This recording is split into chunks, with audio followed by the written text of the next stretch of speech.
Isang mapagpalang araw po sa ating lahat. Ako po si Charles at welcome po sa aking daily devotion. Ating pong itutuloy ating pong tatalakayin ang kill sin or it will kill you.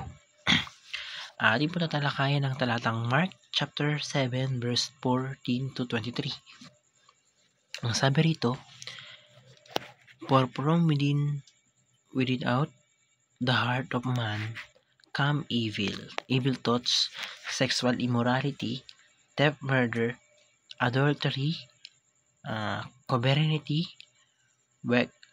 wickedness, death, sensuality, envy,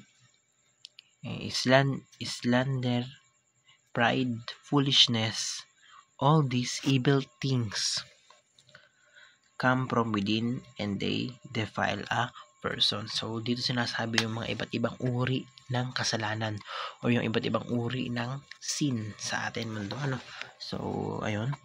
Punta tayo sa unang teaching. Ang sabi rito, the heart is the mega factory of sins. So, hindi lang factory, mega factory of sins. So, ibig sabihin, lahat daw ng kasalanan natin ay nagmumula sa puso. Yung puso natin ay punong-puno ng kasalanan. Lahat ng nagagawa nating kasalanan sa mundo ay nagmumula sa ating mga puso. So, punta tayo sa ikalawang teaching. Sabi rito, we cannot blame others for our own sins. So, lahat ng ginagawa nating kasalanan, lahat ng mga mali nagagawa natin ay tayo. Choice natin yun. Tayo ang may kasalanan doon. So, kumbaga, may choice tayo na hindi gawin yun at may choice tayo na gawin yung mga kasalanan na yun. Pero, ayun, choice natin na gawin. So, lahat ng mga nako-commit or nagagawa nating kasalanan ay kasalanan natin. Hindi natin pwedeng isisi sa iba.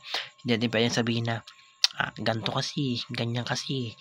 So, mali yun, hindi pwede yun. So, dapat alam natin na lahat ng mga nagagawa nating kasalanan ay tayo ang may kasalanan. So, punta tayo sa 3. God holds us responsible for our own sin. So, ang Panginoong Jesucristo, ang Panginoon natin, tingin niya na tayo ang responsable or tayo ang responsible sa ating mga kasalanan. Hindi natin pwedeng isisi sa magulang natin, hindi natin pwedeng isisi sa kaibigan natin na ayun, pagdating ng paghuhukom or pagdating ng pag nangyari na yung paghuhukom, hindi natin pwedeng isisi. So, lahat ng kasalanan natin ay tayo ang responsable sa mata ng Panginoon.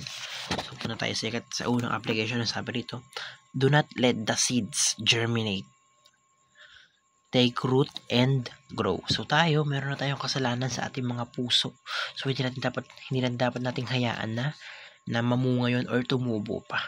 So, ayun, kung kunyari, lahat naman ng kasalanan or lahat ng addiction, lahat ng pag-addict ka sa sigarilyo, nagsimula lang yan sa isang sigarilyo.